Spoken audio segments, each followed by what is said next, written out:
You are at a social gathering. You've spent an hour getting ready. You feel good. You see a friend, or someone you think is a friend, and they look at your new bright yellow shoes. They smile, but the smile doesn't reach their eyes. It's what we call a tight smile. They say, "Wow, Miles, those shoes are so brave.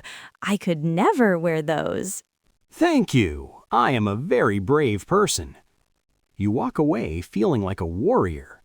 But 5 minutes later, you're standing by the chips and you realize, wait, was that a compliment? Or did she just tell me my shoes are ugly? It definitely wasn't a compliment, Miles. That was shade. Pure 100% concentrated shade. Shade, like the shadow under a tree. No, throwing shade. It's the art of being subtly mean while maintaining the appearance of politeness.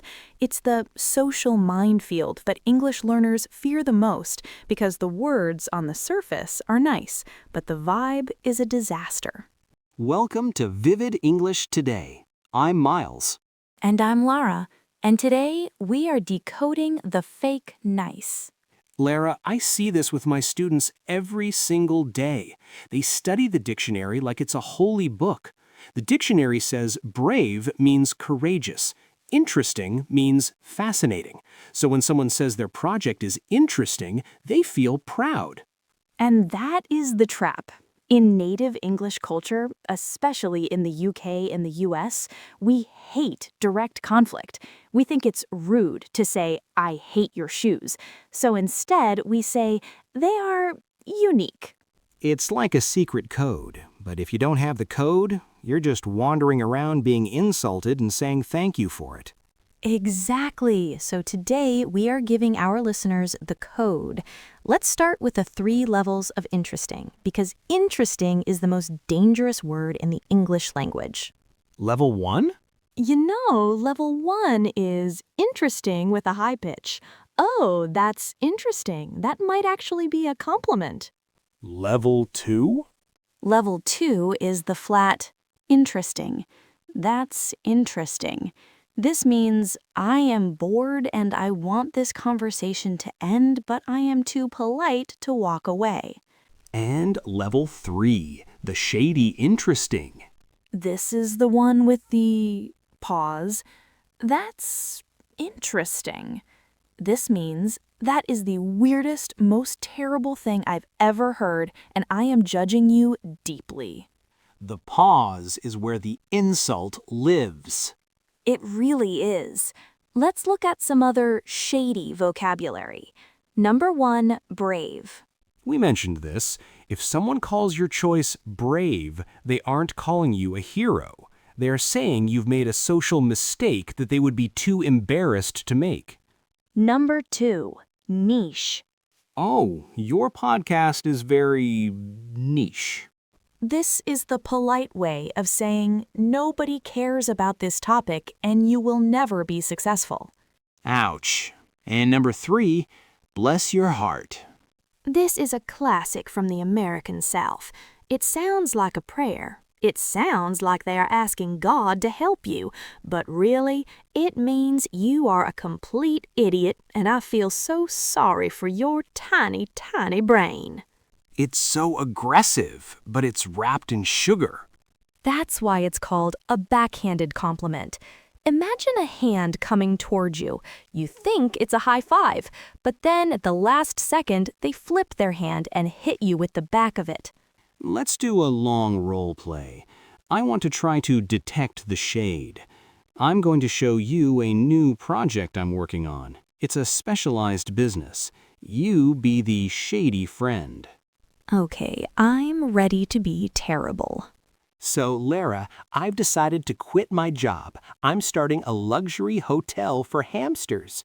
We have tiny robes, organic sunflower seeds, and a miniature spa. I put all my savings into it. What do you think? Oh, Miles. Wow, that is such a brave move, truly. Most people are too scared to take that kind of risk with their entire life savings. Okay, I heard brave. That's a red flag. Go on. And a hamster hotel? It's so unique. I've definitely never seen anything like that in the luxury market. It's a very niche demographic, isn't it? Unique and niche?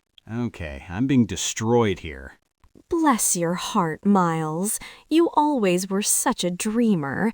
I wish I had your confidence to just do things without worrying about the consequences. Larah, that last one was the worst. I wish I had your confidence. That is the ultimate backhanded compliment. It sounds like I'm jealous of your confidence, but really I'm saying you should be embarrassed, but for some reason you aren't. It's so subtle. So how do we handle this? If I say, hey, why are you being mean? I look like the crazy one because you're being nice. You use the literal shield. Explain the strategy. You refuse to hear the shade. You take the words at their 100% literal dictionary meaning. If someone throws shade, they want to feel superior. If you take it as a compliment, you take away their power. Show me. Action. Miles, I saw your presentation. It was quite a bold choice to use those neon colors. I know, right? I really wanted it to pop. I think most corporate presentations are so boring and gray. I'm glad you noticed the boldness. That's exactly the vibe I was going for. See? I tried to tell you your slides were ugly, and you just said, "Thank you for noticing my genius." I have nowhere to go. I love the literal shield. It turns a social minefield into a social playground. It also shows high status. Only people with high confidence can ignore a subtle insult and keep smiling. Let's do a drill section for the listeners. We're going to practice the shady tone. Listen to the pause. I love that for you. It's so you. I love that for you. It's so you. You're so lucky you don't have to care about what people think. You're so lucky you don't have to care about what people think. That's one way of doing it, I suppose. That's one way of doing it, I suppose. He's a very colorful character, isn't he? He's a very colorful character, isn't he? Larah, I feel like I need to go apologize to everyone I've ever spoken to. I think I've been throwing shade by accident for years. Or maybe they've been throwing it at you and you were already using the literal shield without knowing it. So here is your challenge for the week, listeners. The Shade Spotter. We want you to watch a status show. Something like Succession, The Crown, or even a reality show like The Real Housewives.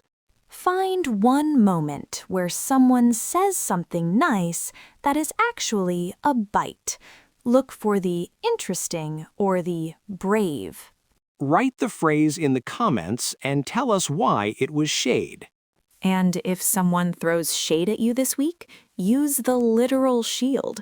Smile, say thank you, and watch their face. It's a lot of fun. That wraps up our deep dive into the fake nice. Stay tuned for the next episode, where we talk about the opposite, sarcasm. How to be mean to the people you actually like. I'm so looking forward to that. He's learning. Stay vivid.